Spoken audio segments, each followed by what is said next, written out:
The stagecoach disappeared over the dusty horizon, leaving Katherine Zimmerman standing alone on the empty trail, her wedding dress soaked with sweat and her trunk sitting heavily beside her.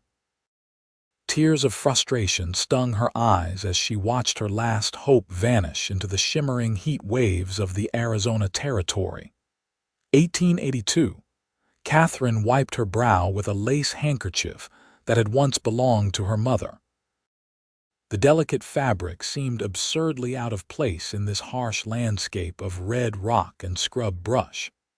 The stagecoach driver had unceremoniously unloaded her trunk when the axle broke, promising to send help from the next town. That had been hours ago, and now the afternoon sun beat down mercilessly, baking the earth beneath her feet. "I should have known better than to trust a man's word," she muttered, her voice lost in the vastness of the desert. The mail-order bride arrangement had seemed like her only escape from the cramped Boston boarding house, where she'd spent the last 3 years since her parents' passing. Now, abandoned on the trail with no water and no shelter, she wondered if she'd made a fatal mistake. Katherine sat atop her trunk, fanning herself with her hand. Her fiancé, a man she knew only through letters, was supposed to meet the stagecoach in Silver Creek, still some 15 miles away according to the last mile marker she'd seen. How was she to reach him now?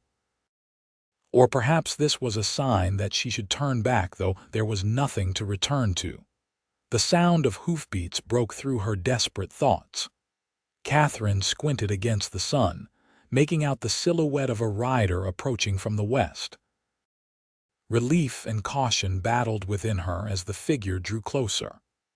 Out here, alone and vulnerable, a stranger could mean salvation or danger. As the rider approached, she could see it was a man on a dappled gray horse. He wore a wide-brimmed hat pulled low over his face, a dusty leather vest over a once white shirt, and faded denims. A gun belt rested on his hips, not unusual for these parts, but it made Katherine wary nonetheless. The stranger reined his horse to a stop several feet away. He pushed his hat back, revealing a sun-bronzed face with a strong jaw shadowed by stubble. His eyes, clear and green as spring water, assessed her with surprise. "Afternoon, madam," he said, his voice deep and touched with the lazy drawl of the West. "Seems you've been left in a bad spot." Katherine straightened her spine, determined to maintain her dignity despite her dire circumstances. The stagecoach suffered a broken axle. The driver said he would send help, but that was hours ago. The man dismounted in one fluid motion, his spurs jingling as his boots hit the dirt. He looked to be in his late 20s, tall and lean with the muscled frame of someone accustomed to hard work. "Name's Vincent Irwin," he said, touching the brim of his hat. "Most folks call me Vince." "Katherine Zimmerman," she replied, offering a slight nod. "I'm traveling to Silver Creek." His eyes flickered to her white dress, now smudged with dust and sweat. "To be married, I reckon." Katherine felt her cheeks warm. "Yes, I'm meeting my fiancé, Mr. Howard Daniels. He's a shopkeeper in Silver Creek." Vincent frowned slightly. "Howard Daniels. Don't recall a shopkeeper by that name in Silver Creek." A cold feeling washed over Katherine. "Perhaps you're mistaken. We've been corresponding for 6 months." Vincent seemed to consider his words carefully. "I ride through Silver Creek regular. Know most folks there." He paused. "But names change, businesses open. Could be new." Katherine clutched her handkerchief tighter. "The stagecoach driver promised to send help hours ago." "That'd be Fergus," Vincent said, shaking his head. "Man's word ain't worth the air it takes to speak it." Likely forgot by the time he reached the next whiskey bottle. He looked at her trunk, then back at her face, which she knew must be flushed from the heat. "You can't stay out here, Miss Zimmerman. Sun'll bake you alive before nightfall, and the night brings its own troubles." "I have little choice," Katherine said, trying to mask her fear. Vincent removed his hat, revealing dark hair that curled slightly where it met his collar. "I've got a place about 3 miles from here. Nothing fancy, but there's shade, water, and a safe place to rest while we figure out how to get you to Silver Creek." He paused. "Or wherever you need to go." Katherine hesitated. Going with a stranger to his home went against everything she'd been taught about propriety, but dying of thirst on the trail seemed the worse option. "I appreciate the offer, Mr. Irwin, but—" "I understand your concern, madam," he interrupted gently. "But I give you my word as a gentleman that you'll be safe. I can leave you my gun if it makes you feel better." He offered a small smile. "Though I'd prefer to keep it, what with the rattlers and such." Despite her situation, Katherine found herself returning his smile. "That won't be necessary." "I accept your offer of assistance, Mr. Irwin." "Call me Vince," he said, then turned to her trunk. "This looks heavy." "It contains everything I own," Katherine explained. Without another word, Vincent hefted the trunk onto his shoulder with surprising ease. "Daisy can carry this," he said, referring to his horse. "And you, if you don't mind riding." "I've never ridden before," Katherine admitted, embarrassed. Vincent secured the trunk to the back of his saddle with practiced efficiency. "Then you'll ride in front and I'll keep you steady." Before she could protest, he'd helped her onto his horse, handling her as carefully as if she were made of porcelain. Katherine arranged her skirts as modestly as possible, though the act of straddling a horse in a wedding dress was anything but proper. Vincent swung up behind her, his chest warm against her back as he reached around her for the reins. "Hold onto the saddle horn," he instructed. "Daisy's gentle, but it's your first time." As they set off at a walking pace, Katherine found herself acutely aware of the man behind her. His presence was solid and reassuring, even as her mind raced with questions about what awaited her in Silver Creek, or if anything awaited her at all. "Been out west long?" Vincent asked after they'd ridden in silence for a while. "This is my first day," Katherine admitted. "I left Boston a week ago." "Boston," he repeated, a note of respect in his voice.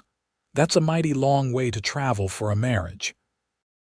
"I had little reason to stay," she said simply, not wanting to elaborate on the loneliness and financial desperation that had driven her to accept a proposal from a man she'd never met. "And Howard Daniels, he's expecting you today." "Yes." He was to meet the afternoon stage. Vincent was quiet for a moment. "Well, we'll get you to Silver Creek tomorrow. It's too far to make it before dark today." They rode on as the sun began its descent, painting the desert in hues of gold and crimson. Despite her anxiety about her situation, Katherine found herself marveling at the wild beauty around her.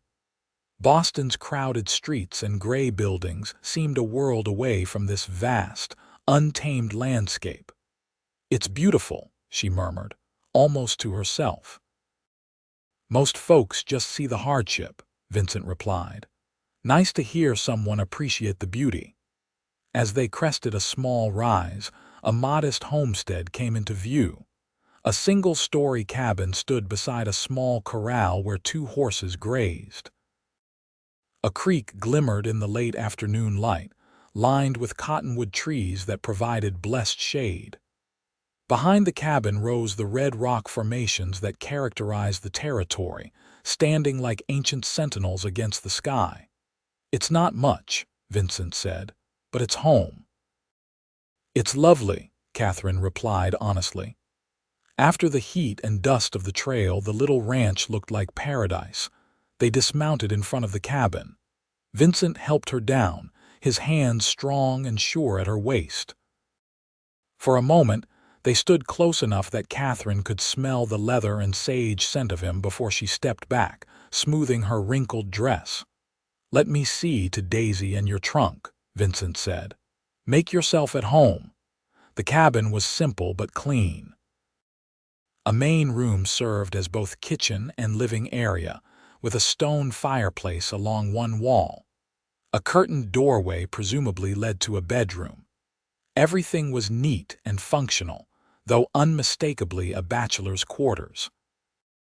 Katherine removed her bonnet and placed it on the table, then gratefully accepted the dipper of cool water Vincent offered when he returned.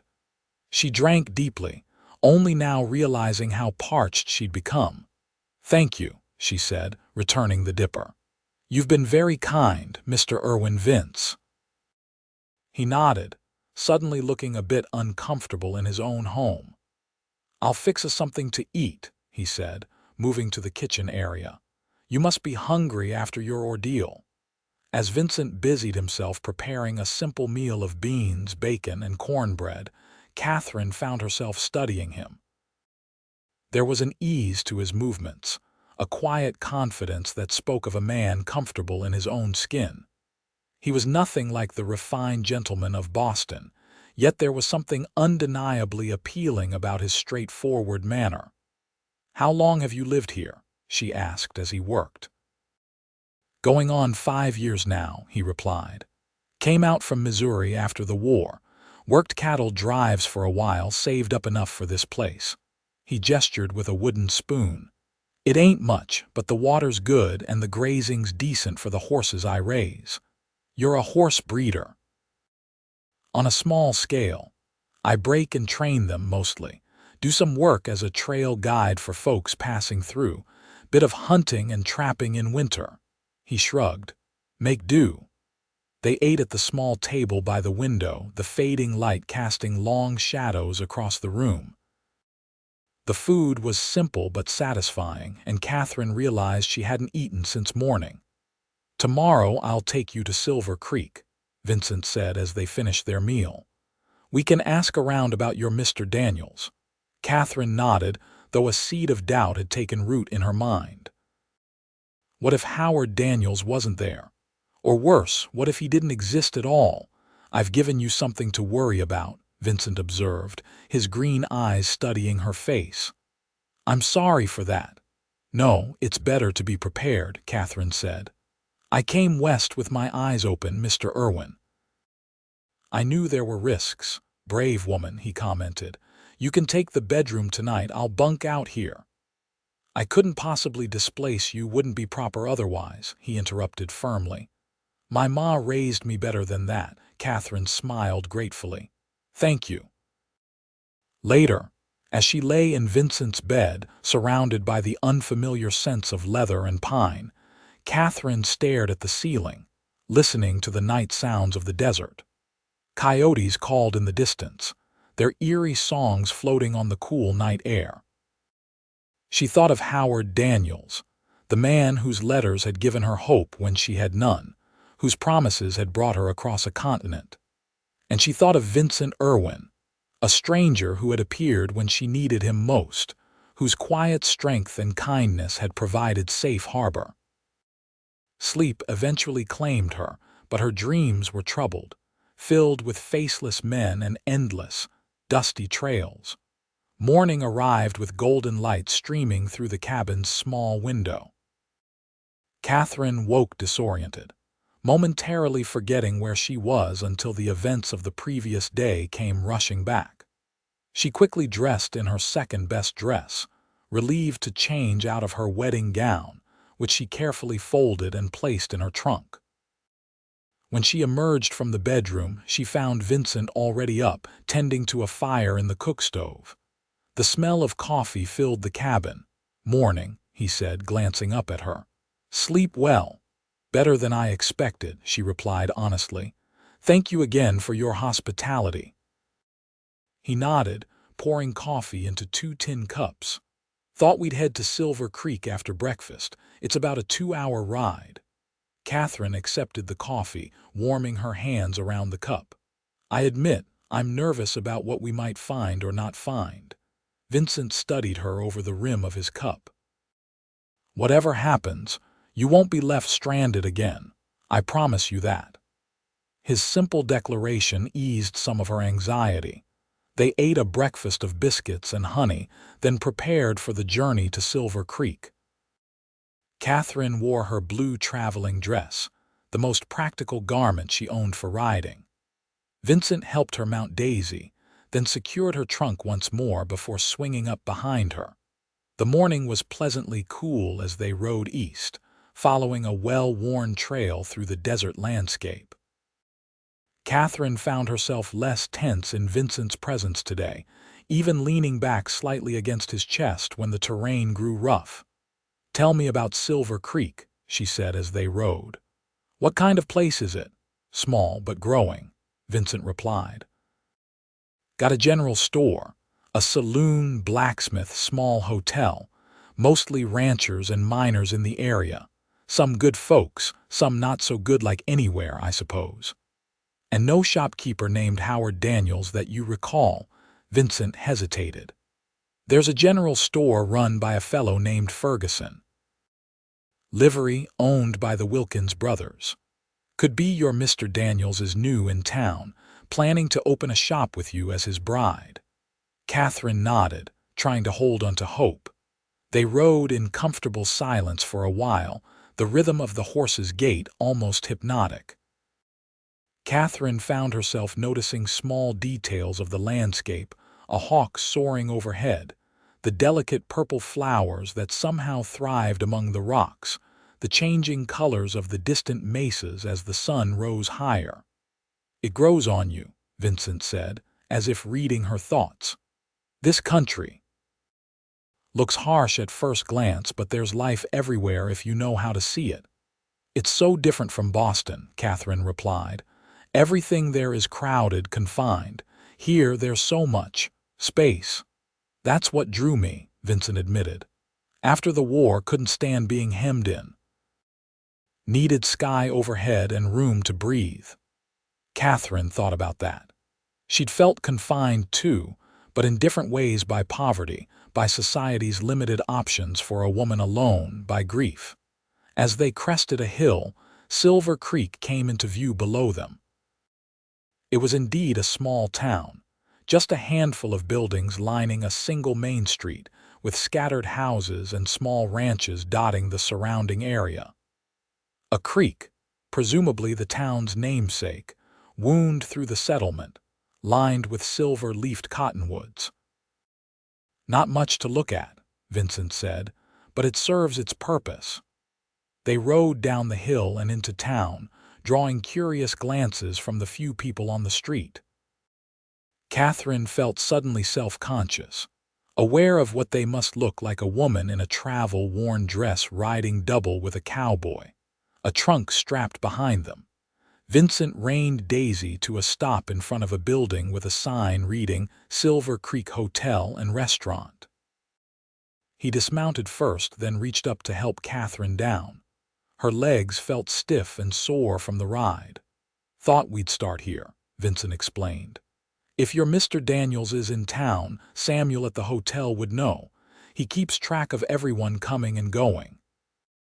Katherine nodded, smoothing her skirts and patting her hair into place. Vincent tied Daisy to the hitching post, leaving her trunk secured to the saddle for now. The hotel was a 2-story wooden structure, modest but well-maintained. Inside, a counter stretched along one wall of the lobby, behind which stood a thin, balding man with spectacles perched on his nose. "Morning, Sam," Vincent called as they entered. The man looked up, surprise evident on his face. "Vince Irwin, twice in 1 month. To what do we owe the pleasure?" "Looking for information," Vincent replied, guiding Katherine forward with a light touch at her elbow. "This is Miss Katherine Zimmerman. She's come from Boston to meet a Mr. Howard Daniels. Says he's a shopkeeper here in Silver Creek." Samuel's bushy eyebrows drew together in confusion. "Howard Daniels? Can't say I know anyone by that name." Katherine's heart sank, though she'd been preparing herself for this possibility. "He may be new to the area," she suggested. "We've been corresponding for 6 months. He was supposed to meet yesterday's stage." Samuel shook his head slowly. "No new shopkeepers that I know of. Ferguson's still running the general store, and there's been no talk of competition. He looked at Katherine with sympathy. Sorry, miss.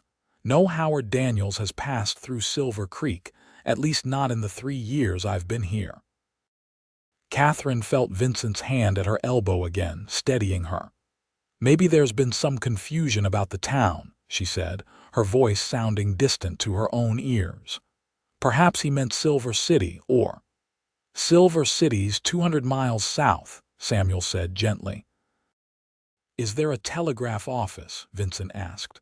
Miss Zimmerman might want to send inquiries. Down at the rail station 2 miles east, Samuel replied, but it's closed today. Operator only works Monday, Wednesday, Friday. Vincent nodded. Thanks, Sam. We'll ask around a bit more. Outside, Katherine blinked in the bright sunlight, trying to process what she'd just learned. Vincent stood beside her, silent but supportive. I was afraid of this, she finally said, her voice barely above a whisper. Let's check the general store, Vincent suggested. Maybe Ferguson knows something. But the general store yielded no further information, nor did the post office or the saloon. No one in Silver Creek had heard of Howard Daniels, and no one was expecting a mail-order bride from Boston. By midday, Katherine had to accept the devastating truth. She had been deceived. They sat at a table in the hotel restaurant, Katherine staring blankly at the untouched plate of food before her. Vincent had insisted on buying her lunch, though she had no appetite. I've been a fool, she said quietly, coming all this way for a man who doesn't exist. Not a fool, Vincent countered. Brave. Takes courage to leave everything behind for a chance at something better. Katherine looked up at him, struck by the sincerity in his green eyes. What am I to do now? I have some money saved, but not enough for passage back east, and there's nothing for me there anyway. Vincent considered this. Silver Creek could use a schoolteacher. Town's growing, lots of families moving in, or there's work to be had at the hotel, I'm sure. I was a governess in Boston, Katherine admitted. I do have experience with children and education. There you go, Vincent said encouragingly. You could build a life here if you wanted. Katherine looked out the window at the dusty street. Could she make a home in this wild, unfamiliar place? She'd come west to be a wife, to have a family and security. Now those dreams seemed as distant as Boston. I should at least try, she said finally, more to herself than to Vincent. I've come too far to give up now. Vincent's face showed something like admiration. That's the spirit. We can talk to Reverend Miller this afternoon. He's been trying to start a proper school. Katherine felt a rush of gratitude for this man who had appeared in her darkest hour and continued to help her find her way.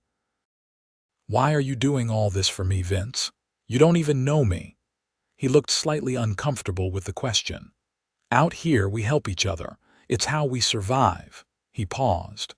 And I know what it's like to arrive somewhere with nothing but hope, only to find things aren't what you expected. There was a story there, Katherine sensed, but before she could ask more, the restaurant door burst open. A man staggered in, his clothes covered in dust, his face red with exertion. Fire, he shouted. Wilkins' livery is burning, every hand needed. The restaurant emptied in seconds, patrons rushing to help. Vincent jumped to his feet. Stay here, he told Katherine, then hurried out with the others. But Katherine couldn't just sit and wait. She followed the crowd to the livery stable at the end of the street, where flames were already engulfing the wooden structure. Men formed a bucket line from the creek, passing water to douse the fire. Women were helping to calm and evacuate horses from the burning building. Without hesitation, Katherine joined the women, her fears temporarily forgotten in the face of immediate crisis. She took the reins of a panicked mare, speaking soothingly as she led the animal away from the smoke and flames. Through the chaos, she caught glimpses of Vincent. He had disappeared into the burning building and emerged leading 2 horses, his shirt now blackened with soot. As Katherine watched, part of the roof collapsed, sending up a shower of sparks. Vincent narrowly avoided being crushed, diving to safety with the horses. For the next hour, the entire town battled the blaze.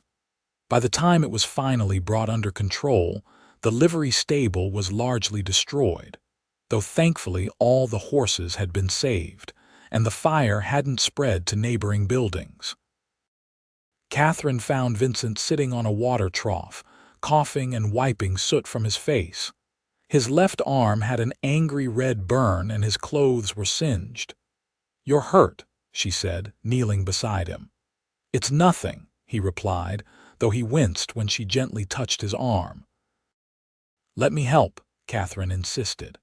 She tore a strip from her petticoat and soaked it in cool water from the trough, then carefully wrapped it around his burn.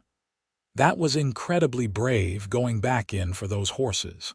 Vincent shrugged, then grimaced at the movement. "Wilkins depends on those animals for his livelihood, and horses don't deserve to die in fire." A gruff voice interrupted them. "Damn right they don't."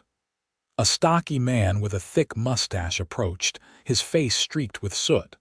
"Vince, I owe you. Those were my 2 best Morgans you pulled out." "Anyone would have done the same, Dan," Vincent replied. "Not anyone," the man contradicted, then noticed Katherine. "Who's this?" "Katherine Zimmerman," Vincent said. "Just arrived from Boston. Katherine, this is Daniel Wilkins, owner of what was the livery." "I'm very sorry about your stable, Mr. Wilkins," Katherine said. Wilkins sighed heavily. "Could have been worse. At least all the horses are safe." He turned back to Vincent. "You riding back to your place today? That arm needs looking after." "We'll head back soon," Vincent confirmed. "Katherine, we should get your trunk from Daisy and find you a room at the hotel for tonight." "No need for that," said a woman's voice. They turned to see a matronly figure approaching, her gray hair escaping from a once neat bun. "I'm Martha Miller, the Reverend's wife." "We heard about your situation, my dear. You're welcome to stay with us until you get settled." Katherine glanced at Vincent, who nodded encouragingly. "That's very kind, Mrs. Miller," she said. "Thank you." "It's decided then," Martha said briskly. "Now, Vince Irwin, you come along to the parsonage too and let me tend that burn properly. I won't hear any arguments." Vincent looked like he might protest, but then seemed to think better of it. "Yes, madam." At the parsonage, a modest house beside the small church, Martha Miller proved to be as efficient as she was kind. She quickly had Vincent's burn cleaned and properly bandaged, then showed Katherine to a small but comfortable guest room. "The Reverend will be back from his circuit by supper," Martha explained. "He'll be eager to discuss the possibility of you teaching. We've been praying for a proper school teacher." When Martha left to prepare supper, Katherine sat on the edge of the bed, the events of the day catching up with her. In just 24 hours, she had been abandoned, rescued, deceived, and possibly found a new purpose. Her head was spinning with it all. A soft knock at the door roused her from her thoughts. Vincent stood in the doorway, his burned arm now properly bandaged, his face cleaned of soot. "Just wanted to check on you before I head back," he said. "You're leaving?" Katherine asked, surprised by her own disappointment. "Got animals to tend to," he explained. "But I'll be back in a couple of days to see how you're settling in." Katherine rose and crossed to the door.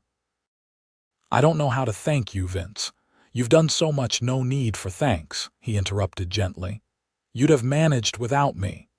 "I'm not so sure," she admitted. "At the very least, I'd still be sitting by that trail, waiting for a rescue that wasn't coming."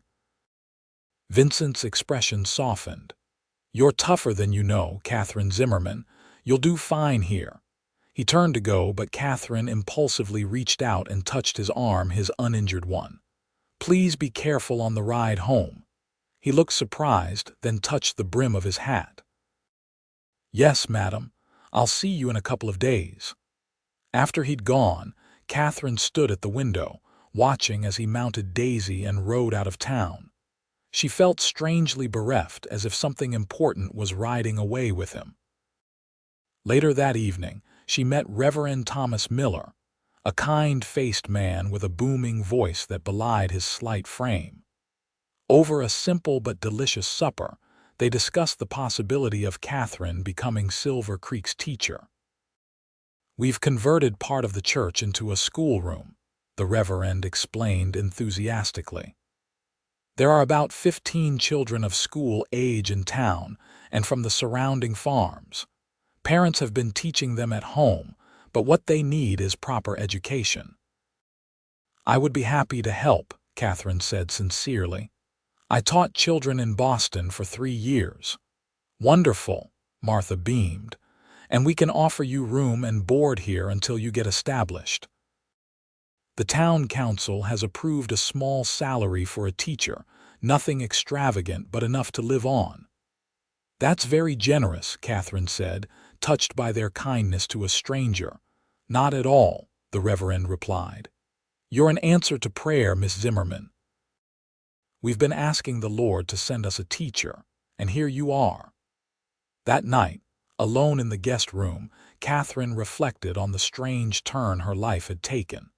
She had come west to marry a man who didn't exist, only to find herself poised to become a frontier schoolteacher instead.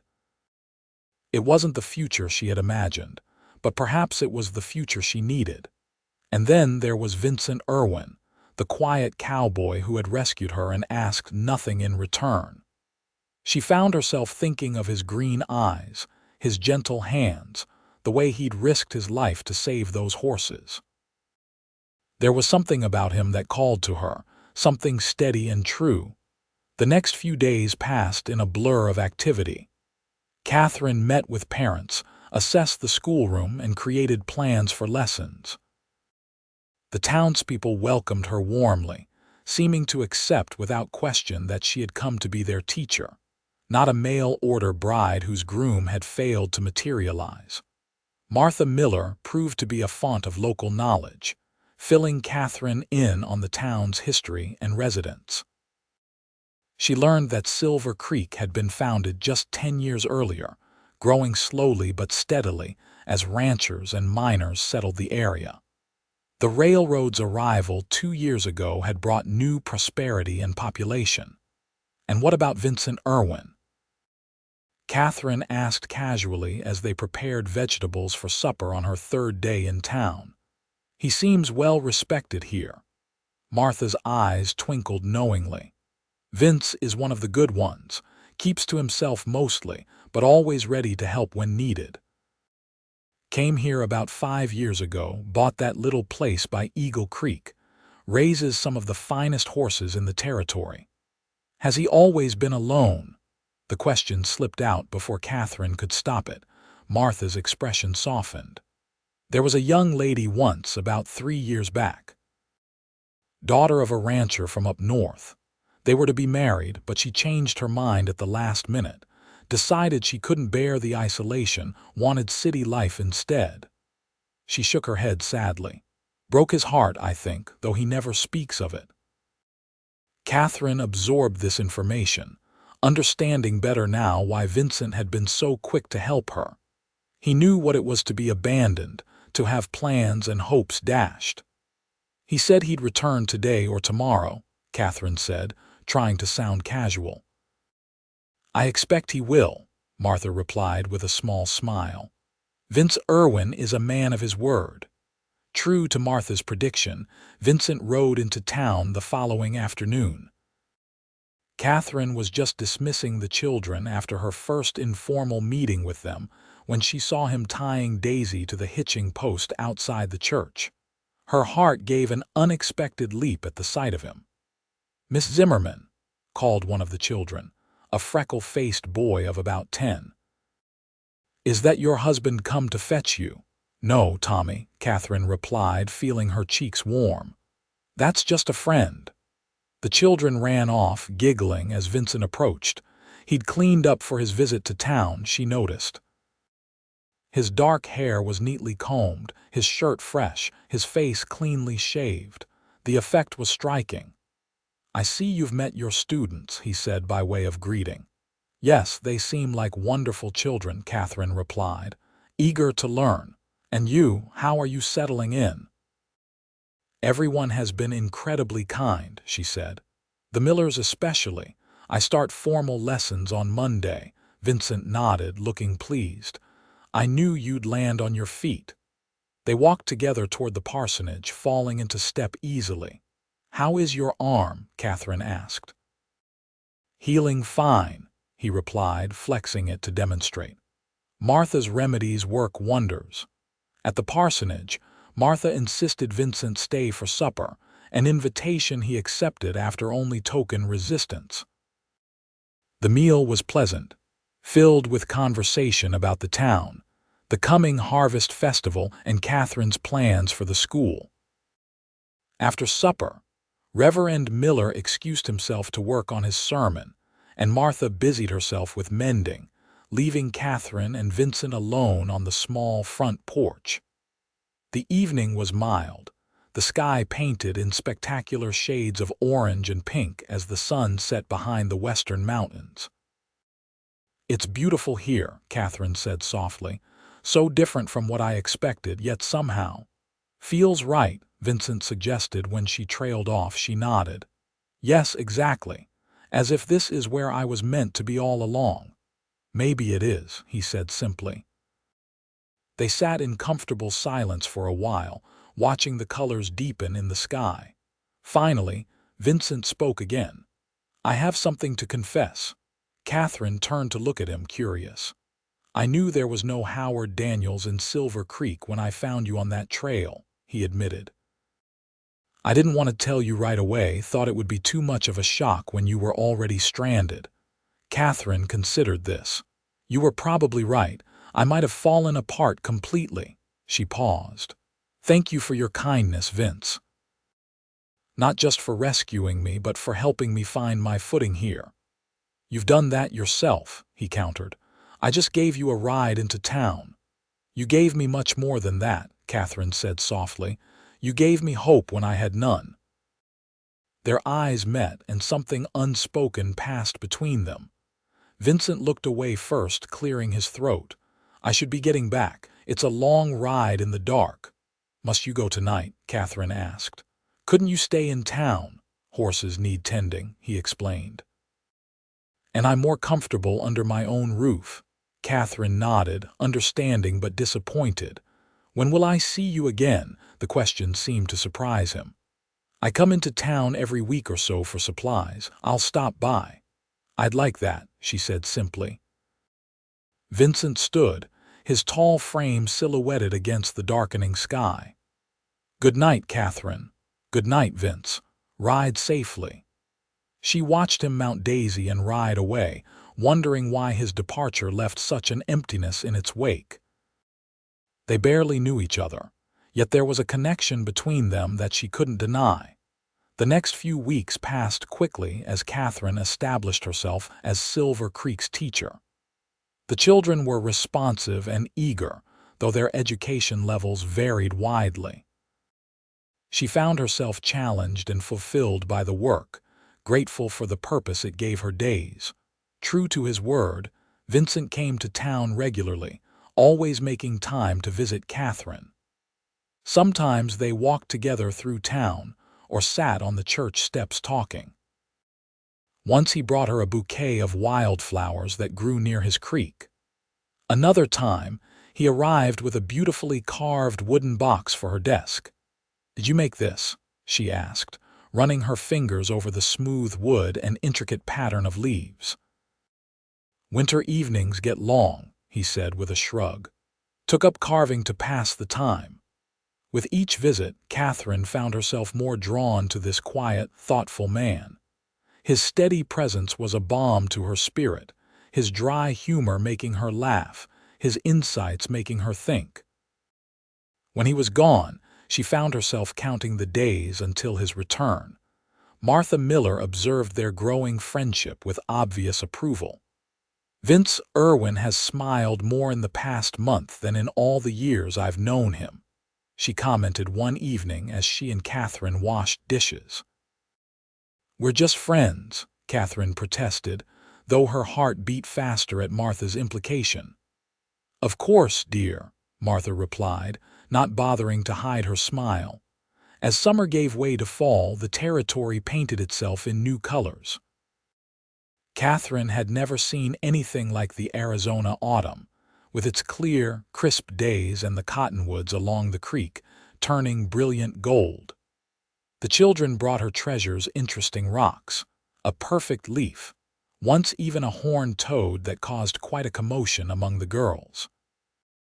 In early October, Silver Creek held its harvest festival. The entire town gathered for a day of food, games, music, and dancing. Katherine wore her best dress, a deep blue that brought out the color of her eyes. She helped Martha arrange pies for the contest and supervised three-legged races for the children.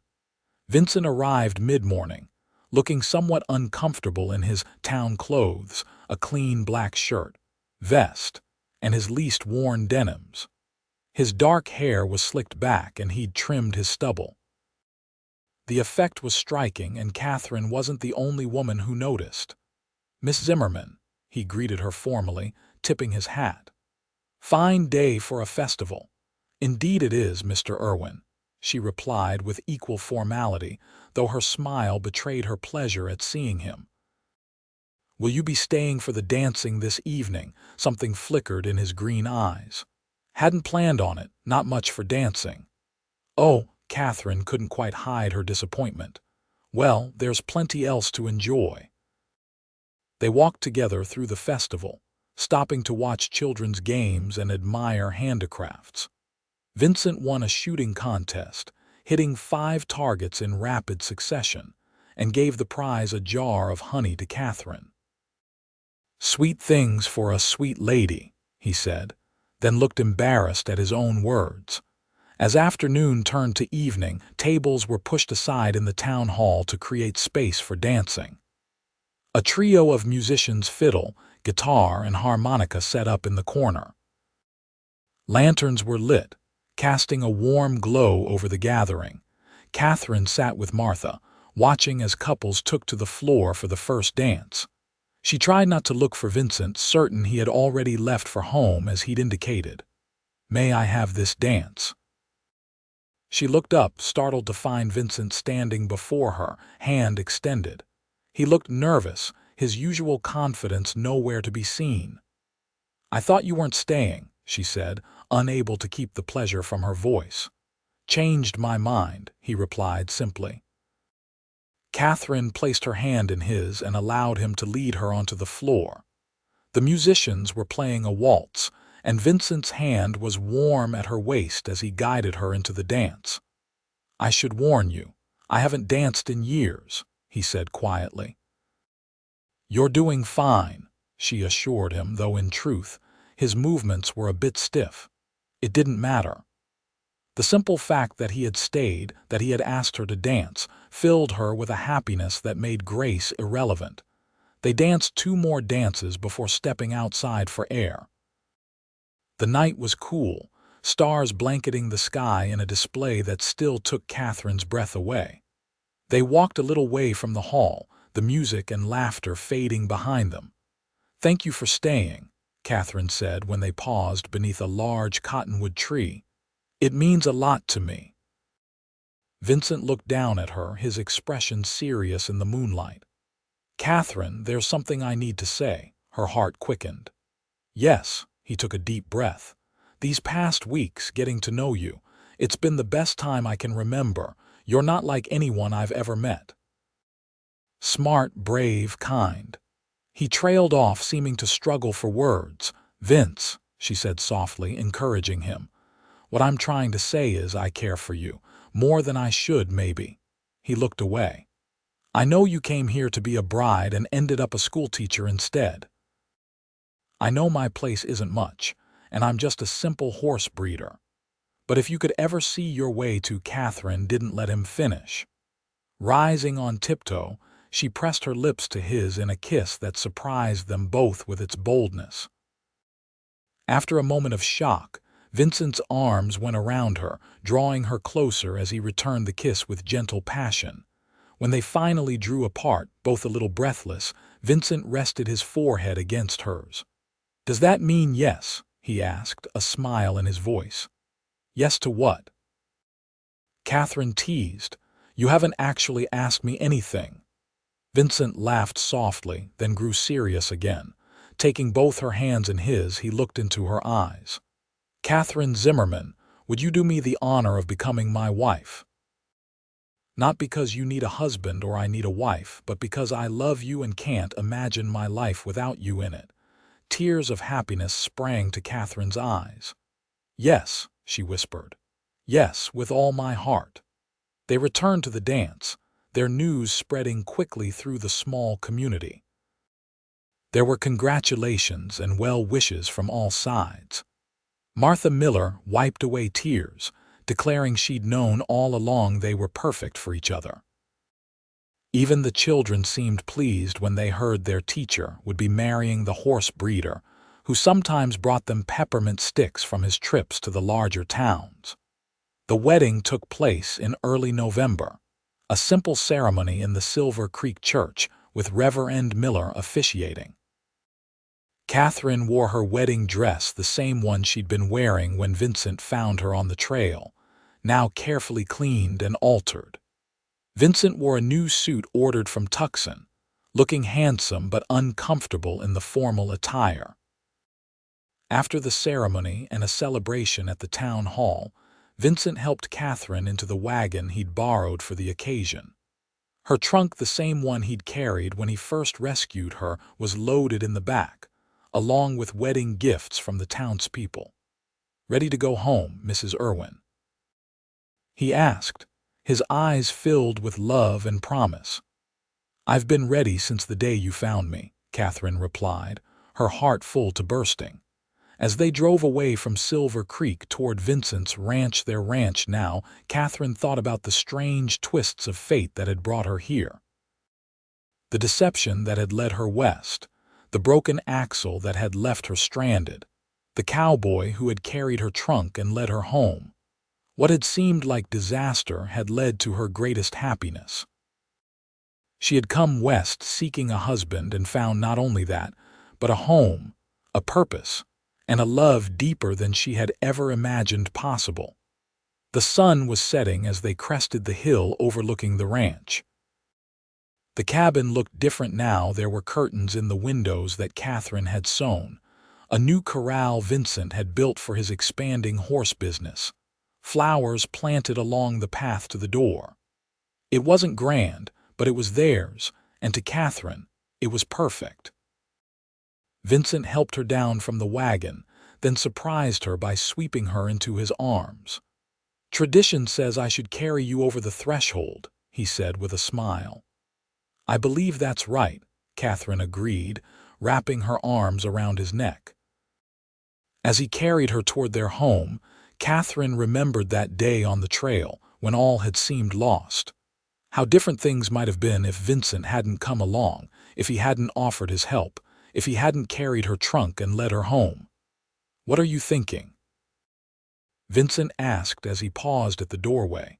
Katherine smiled up at him, her heart full. "I'm thinking that sometimes the journey we plan isn't the journey we need. Sometimes getting lost is the only way to be found." Vincent's eyes softened with understanding. "Well, Mrs. Irwin, our journey is just beginning, and I promise you won't ever be lost again." He carried her across the threshold into their home and their future, both of them certain that whatever trails lay ahead, they would travel them together. 5 years later, Katherine stood on the porch of their expanded ranch house, watching as Vincent taught their 4-year-old son, Thomas, to ride his first pony. Their 2-year-old daughter, Elizabeth, played at her feet with wooden blocks Vincent had carved for her. The ranch had prospered beyond their expectations. Vincent's reputation as a horse breeder had spread throughout the territory, and Katherine still taught the children of Silver Creek 3 days a week, bringing Thomas and Elizabeth with her. As she watched her husband patiently guiding their son, Catherine's hand went to her stomach, where their third child was just beginning to make its presence known. She hadn't told Vincent yet, wanting to save the news for their anniversary next week. Life in the Arizona Territory wasn't always easy. There were droughts and harsh winters, the occasional conflict with rustlers or bandits, the everyday challenges of frontier life. But through it all, Vincent and Katherine faced everything together, their love deepening with each passing year. Katherine often thought about the twist of fate that had brought them together, how a deception and a broken axle had led to the greatest happiness of her life. The trunk that Vincent had carried that first day now sat in their bedroom, holding treasured mementos of their life together. As if sensing her thoughts, Vincent looked up and caught her eye, smiling the smile that still made her heart skip a beat. In that moment, Katherine knew with absolute certainty that she was exactly where she was meant to be, not with the fictional Howard Daniels in Silver Creek, but here, with the very real Vincent Irwin, the man who had carried her trunk and led her home. And home, she had discovered, wasn't a place at all. It was wherever they were together.